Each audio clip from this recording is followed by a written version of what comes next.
Well, welcome to H360 Health Talk. I'm here this afternoon with Joe Raiola, who is the president and artistic director of Theater Within, which is a really cool not-for-profit behind the John Lennon Real Love Project, and we're going to hear all about that, which it is a free songwriting and music workshop for those whose lives have been impacted by cancer, and we all know somebody that's happened to. We're going to find out what this project that Joe is working on is and how it affects people and how it benefits so many people here and around the country. So stay tuned for that.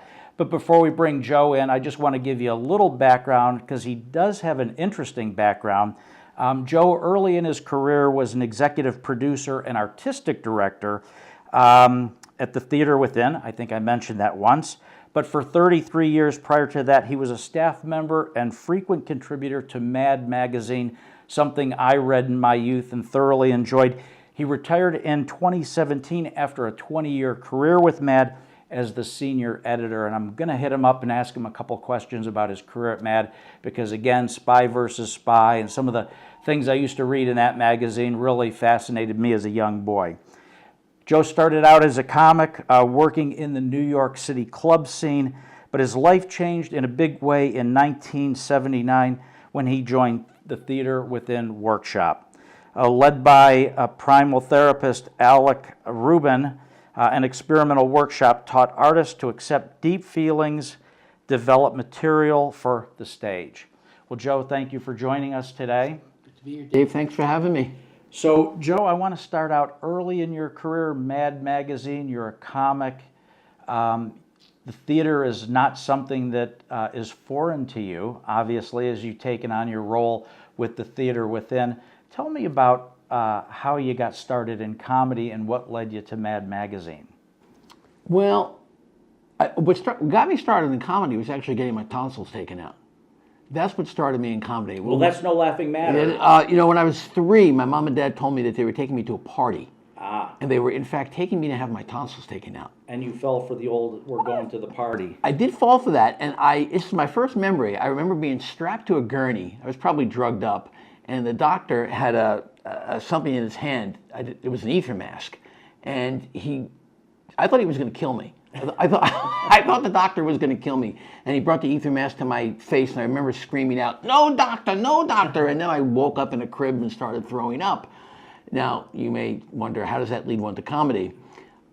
Years later, 8 years old, I was visiting my aunt, and she had a Bill Cosby album called Wonderfulness. And I just put this album on. I don't know why. It was a picture of Cosby on the front, or driving a go-kart down a hill. And the first track on the album was about the time Cosby got his tonsils taken out. Yeah. And how people lied to him and how he was throwing up and he was promised all the ice cream. And here's this black man from Philadelphia telling this white kid story from Brooklyn. And he made it better.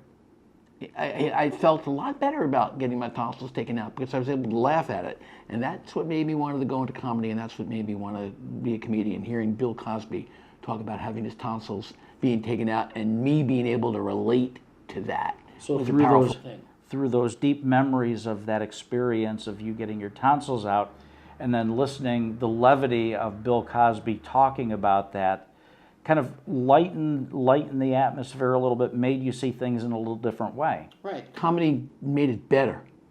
And of course, telling your story. Cosby was telling his story, and that made it better for him, too. Sure. Interesting thing, telling that story made it better for him, and it made it better for those hearing the story. And there's a powerful lesson in that as well, and of course that relates to not just comedy, but creative expression in general, which is at the heart of what Theater Within does, and it's really at the heart of what we bring to something like the John Lennon Real Love Project. So, young man, you hear this comedy, now you find yourself at Mad Magazine. How did you get there? When I got out of college, I drove a taxi for 8 years.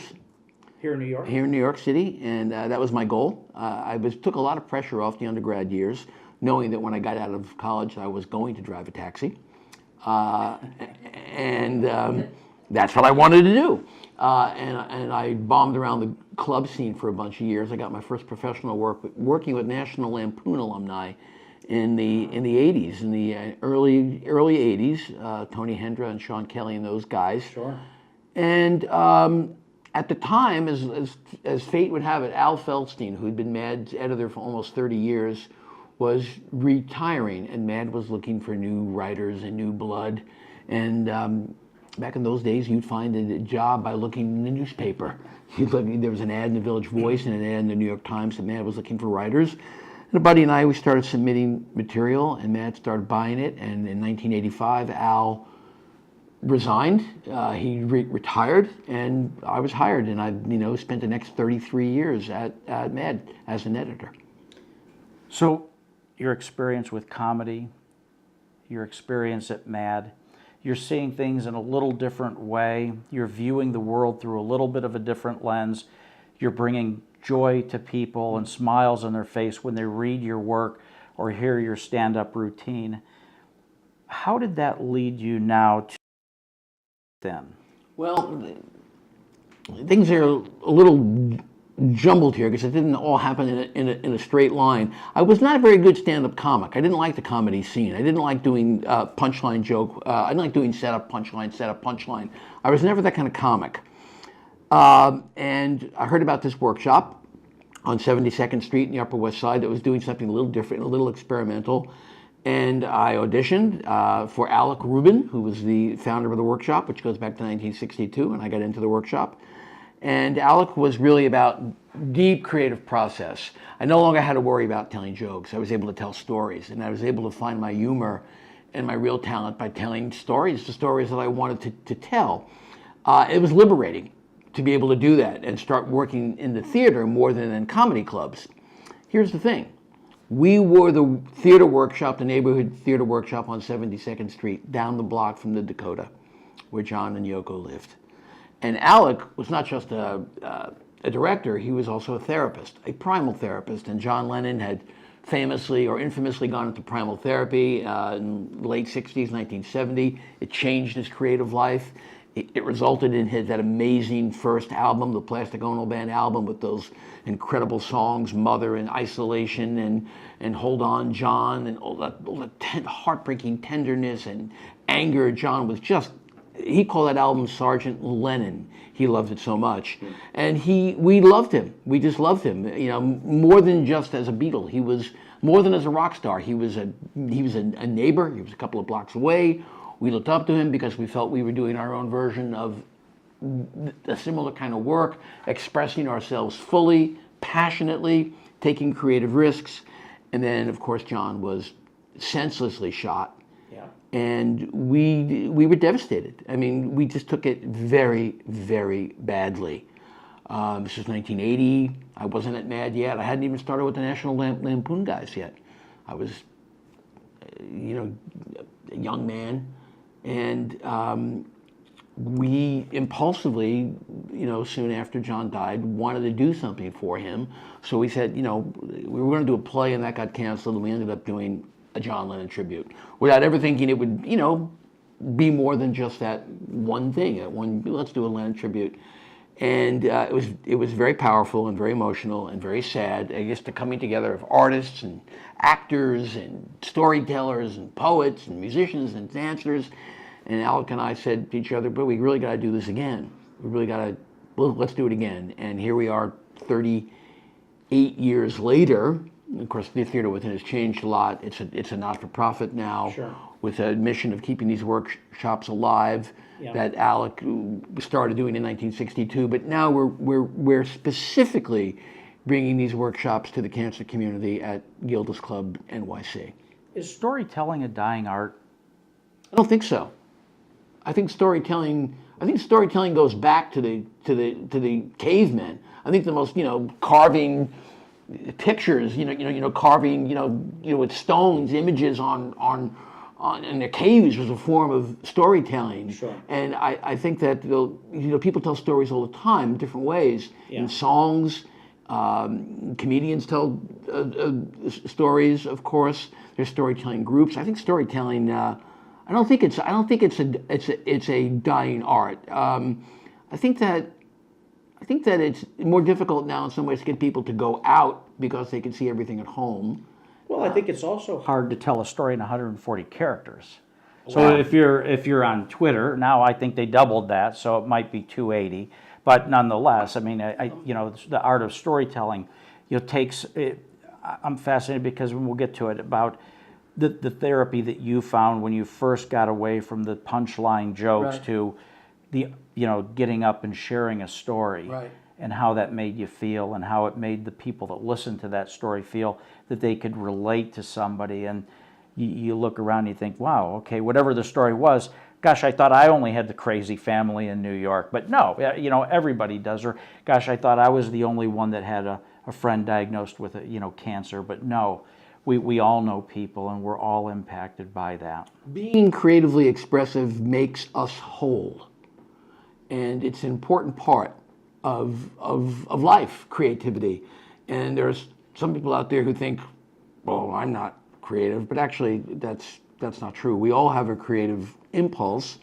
With some of us, it's been squashed down pretty badly, and that's unfortunate. But amazing thing happens when you get a group of people together in an environment in which they're creative to be expressive in any particular modality. And music, of course, as you and I were talking about before we started shooting, is a very powerful way to do that, particularly with an inspiration such as John Lennon. Is it hard to draw that out of people when they first appear at one of your workshops, and they're not really sure what to expect, but once it gets going, do you find people that readily open up and share and really get involved? There's a kind of hunger for this that I sense with the workshop participants at Gilda's Club. They're ready. They want the guitar in their hands. They want the opportunity to write a verse. Either they know song structure a bit, they want to know it more. They want tools. Most people are ready. Now, there's a spectrum, as in any group. There are some people who are quieter and shyer and might not engage so much the first week, say, of a workshop. But what I'm observing is that people are ready and really wanting an opportunity to be expressive. Yeah. And there's permission to do that in a workshop like this. So now you're the Theater Within, bringing artists together, bringing people together, storytelling, expressing themselves in whatever modality or creative outlet that is appropriate, to now the unfortunate shooting of John Lennon. We're going to honor him by the project now. And so the inspirations, and we talked a little about this prior to coming on, about the songs and the way that John thought and how he felt about certain issues and how he put those thoughts and feelings into words and song. How do you go from the Theater Within to saying, okay, there's a group of people out there that really want to express, and song is the way we're going to do it. And we're going to do it through one of, if not the greatest, one of the greatest songwriters and singers of all time, and partnering up with Gilda's Club to make that a reality. Well, I'll say this. Lennon's legacy doesn't mean anything unless it inspires you to have a positive impact. That, to me, is John's lasting legacy. They give a damn. So the idea of doing something with music in relation to John, of course, was a natural thing. The question was what? So the evolution of this project didn't happen instantaneously. It was actually, it evolved over a period of time. I was working with a young woman named Stephanie Carlin, a musician and a singer-songwriter who was teaching songwriting to children. And I was impressed with what she was doing with these kids and what she was getting out of these kids. Were they special needs children? No, just kids in Park Slope, Brooklyn, not special, nothing, just kids. Kids. And Stephanie was on it still is on the production team of the annual John Lennon tribute. And I approached her. I said, you know what? We should do a Lennon workshop. We should do something here. I mean, what you're doing is great, but what if you put Lennon over this and do a Lennon workshop and get it to a community that would really need it and do it as a theater within program, give it away. And she liked the idea, and we said, oh, where are we going to do it? I don't know where to do it. So the idea came up, let's do it at the hospital. This was in 2014. Yeah. And so we brought it to a children's hospital at Montefiore in the Bronx. And, we had a positive impact with the workshop there, but the hospital was not a good setting for this for several reasons. One, sometimes children in the hospital were just too sick to participate in a workshop, too ill or didn't have the strength. Other children were able to participate, but the idea at the hospital is get the kids home as quickly as possible. Right. Next week we'd come, those kids wouldn't be there. Sure. So you couldn't have any continuity. We were doing a kind of triage work there. We were bringing joy, we were bringing happiness by coming into the hospital with the program, but it clearly wasn't a place where we could take deep root. So we were sitting with, well, would be the best home for this workshop? Where could this workshop take root, have a powerful, positive impact? What's possible? And I was feeling a certain pressure. This was in 2015 because it was summer, we hadn't figured it out yet, and I'm just sitting at home one night and I put the Google machine on and I'm thinking to myself, how about a cancer support group? What if we brought the tribute? What if we brought this workshop to a cancer support group? And I wasn't thinking Gilda's Club. I just put cancer support group, New York City, and the first thing that comes up is Gilda's Club. I said, Gilda's Club? There you go. Now that would be interesting. And I'm thinking there's an interesting spiritual, psychological connection, Lennon and Gilda Radner. Sure. Maybe. So the next day, sometimes things just happen in the most simplest way. I picked up the phone and I called Gilda's Club. And I said, can I talk to Lily Stefani, who's the CEO? And someone said, hang on. And there on the other end of the phone is Lily. And I say, hey, I'm Joe from Theater Within, and I produced the annual John Lennon tribute in New York City for 37 years, and we do a workshop called the John Lennon Real Love Project that we had we need a home for him. I figured that she would have hung up on me by then. Yeah. Someone calls and they start talking about John Lennon. John also attracted a certain crazy around him also, But I guess I said something right, or Lily was patient and kind to the phone, and we spoke. We didn't talk long. I don't remember that call as us talking long, but we spoke long enough to make a connection. And she said, "Okay, why don't you come in, and and let's talk about it." So we did. Stephanie and I came in. We met with Lily and a couple of the staff members there at Gilda's Club, and we were just envisioning it then as a children's program. And they said, oh, you know what, let's give it a whirl. And we did. That was the fall of 2015. Not so long ago. Not so long ago. And you could see it had a life. You could see there was something there. So we decided to do it again. And, in 2016, we started to bring some more programs over there, a meditation program and an art program. And I started to think, well, why are we limiting this to kids? Why are we limiting this to 5 to 12-year-olds? Right. I mean, while that's a great community to reach, sure, and we're reaching, children who've lost a parent to cancer or children who have a parent going through the journey, we could expand this. So that became the next level of phase two, and that blossomed to something that I didn't quite expect. I mean, last year we did 20 Real Love Project workshops last year, and this year, are hoping to do more. And I'd like to find out what the capacity is there. In other words, how much the community really if we make it more available, if we can reach more people within the community, and it's been rich. It's been transformational for me to witness, and for the workshop leaders to teach, and the feedback that we're getting is certainly positive, and it really is great power in expressing oneself through music, and with John Lennon as the inspiration for it. Gets no better. It doesn't get much better than John as a fearless songwriter. Yeah. And so take me through what happens when I show up at a workshop. What can I expect to happen? It depends on the group.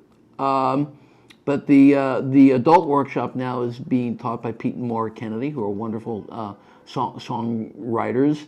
And they've usually been starting by putting a guitar in everyone's hand. And so there's people that may have picked up a guitar before, and there's somebody that holds it and they say, no, turn it around, it goes this way. Right. Some will play a little bit, some will not play at all. Yeah. And No strings attached. Yeah. Huh? That's a good one. I'm working on my routine. Keep working. So they started a recent workshop with eight days a week. Just a simple chord structure of 8 days a week, showing the 3 or 4 chord progressions and teaching the verse and the chorus of eight days a week. And maybe they'll spend a fair amount of time on that just to get the hang of it. Mm-hmm. And then basically use that as a jumping off point. Say, these chords can be used in different ways. And they'll start playing with the chords and showing, they'll teach just the most rudimentary songwriting structure. And they'll show, Pete and Maura might show how those chords may be used for a country song or a blues song or a hip hop song. They'll just spin them out in different ways as example. Yeah.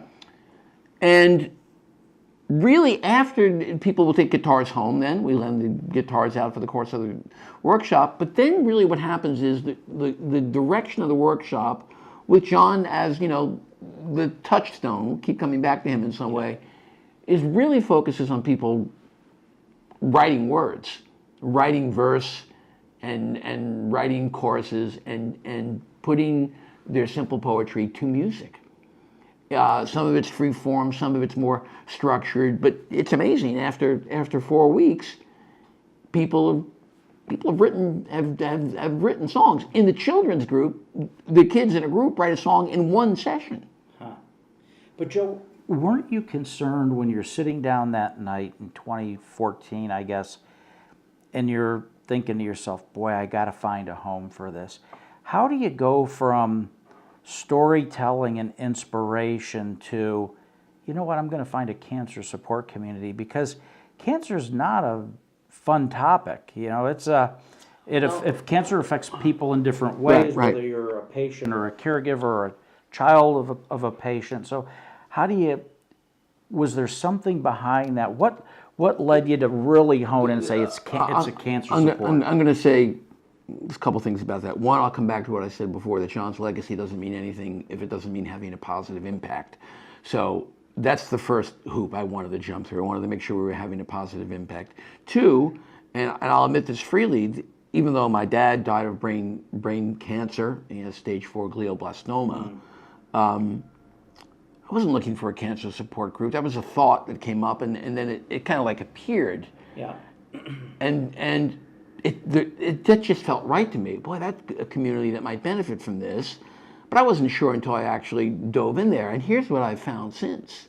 And we were talking about this before as well. It's not really a workshop for cancer survivors per se. We don't take that approach. We don't say to people, talk about your cancer or write a song about your operation or your tumor, although some have done that. Mm-hmm.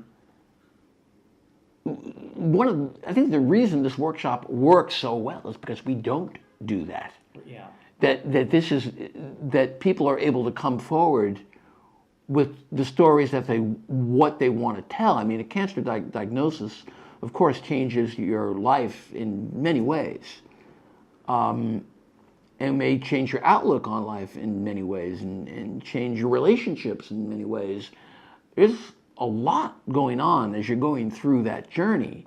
And here's an opportunity to express anything that comes up along the path, whether it's directly or indirectly related. And I come back to Lennon there. Lennon was so free in his expression. He expressed his rage and his tenderness in his music and everything in between. Love of family, love for the world, disappointment, all that. So here's a free space. And when I say free, I mean open. Yeah. Where you can bring your experience and share it in a creative and in a musical way. And the fact that you're going through the cancer journey, while clearly important, is in a way not the salient issue. Well, I think that's the cancer journey is just an avenue of getting the expression of feeling to percolate to the top, to be want to have that story told, right? If you think about just pure human emotion, from if you're the patient, but sitting in front of that physician and hearing those 3 words, you have cancer, right, to, you know, what do we go through? The whole range of emotions, from anger to denial to, you know, you go through that. And so, as I look back in the way that John Lennon's music, it's impacted my life and things that I've thought about and contemplated about, it's the same thing, right? Some of his songs are very happy and about beautiful things, and then other songs are about things that aren't so great. Right. But so I agree with you there, and I think that the cancer journey is just the avenue that lets those feelings percolate, and then the guitar in the hands and saying, there's a way to express yourself. I know many actors and actresses that off stage, you know, they have trouble looking you in the eye and carrying on a conversation. They're very introverted, but they get up on that stage and they know their lines, and right, it's like they dominate the room, you know, in their craft, in their art. And I think that it's very similar to what I'm listening to what you're saying, and my own experiences with cancer in my family and my friends, and what we do here at Healthy h360 and how we see people coping with those issues. And that's why, you know, we're a community of storytellers, right? It's so therapeutic to share your story. People want to share. Being creatively expressed makes us whole. And as you say, it also exposes us in a lot of ways, right? Because through that expression, right, we're letting, like we talked about this, you know, a man versus a woman. Some men find it very difficult to express their true feelings, but put them into a journey and put them into a workshop, and all of a sudden this creativity comes out, and it's beautiful. In this workshop, there are a couple of things that are given. Everyone has received a cancer diagnosis and heard those words. Everyone's found their way to Gilda's Club. Yeah. That's a tremendously important step in this. They found their way there. Yeah. To be part of the community and all of the things that Gilda's Club has to offer, of which this is just one. And then they have found their way to Theater Within, and the kind of transformational workshops that we provide there, specifically in this case a music workshop that's inspired by John Lennon. So I guess, I mean, you could say in a way that this, you know, getting to this workshop is in that sense part of their journey with this whole thing. If you think back on the many workshops that you've done, and you think back about the music of John, and is there one song of his that comes to mind that people gravitate toward that melody and put their own words to that melody, or is it kind of across the board? You know, there are different songs at different times. Of course, Imagine is a perennial favorite that we use in the workshop quite frequently. But there are lots of different possibilities there in terms of, you know, that could change from week to week. There's so many great Lennon songs. I think that the one I've been picking as my favorite recently is In My Life, which I think is one of those, it's the only song I can think of that you could play at any transition in life, a birth, a death, a bar mitzvah, a wedding, an anniversary, that song seems appropriate at any milestone in one's life. And for me, that makes it a truly remarkable and beautiful song. So what's next? What's the next evolution and the next phase? We were just talking about that, and I think that we just like to grow the John Lennon Raiola project at Gilda's Club as much as we possibly can, and we're talking about bringing new workshops there, expanding what we have. There are 3 programs now, mainly. We have the John Lennon Raiola project. We have a meditation workshop called Imagine Peace, Practice Peace. We have an art workshop called the Mad Art, and several other workshops that we're talking about. A writing workshop, an improvisation workshop. So it's kind of an ongoing dialogue between Theater Within and Gilda's Club now, in terms of, I think from our perspective, we feel as though we're serving the community. So it needs to work there. If it doesn't work for them, it doesn't work for us. But we're in a really interesting creative place with it, I think, of exploring ideas and asking ourselves, well, what kind of creative workshops can we bring to the cancer community here? What are people interested in? What can we do that will impact people on this difficult journey in a positive way? So I'm excited about where things are, and it's a real honor for us to be at Gilda's Club. We're just so deeply honored to be part of everything that's happening there. It's a remarkable place. Well, Joe, when we come back, we're going to invite Lily to come in. We're going to talk about Gilda's Club. We're going to talk about the workshops. But before we pause here for a brief break, so where can we find you? Where can we find Theater Within? What contact information would you like to put out there for our viewers? There are two main places online to go. One would be theaterwithin.org, which is our organizational page. But we also have an event page for the annual John Lennon Tribute, which is lennontribute.org. And you'll find information there about all the Theater Within workshops, the John Lennon Raiola project. There are a couple of videos as well. One that we shot at Gilda's Club, in fact. There's a recent piece from New York One that was shot at Gilda's Club as well. So there's lots of information there. And of course, you can contribute to Theater Within at either of those websites as well. Awesome. Well, you're going to hang out. We're going to bring Lily in. More to come, and we'll be back right after this.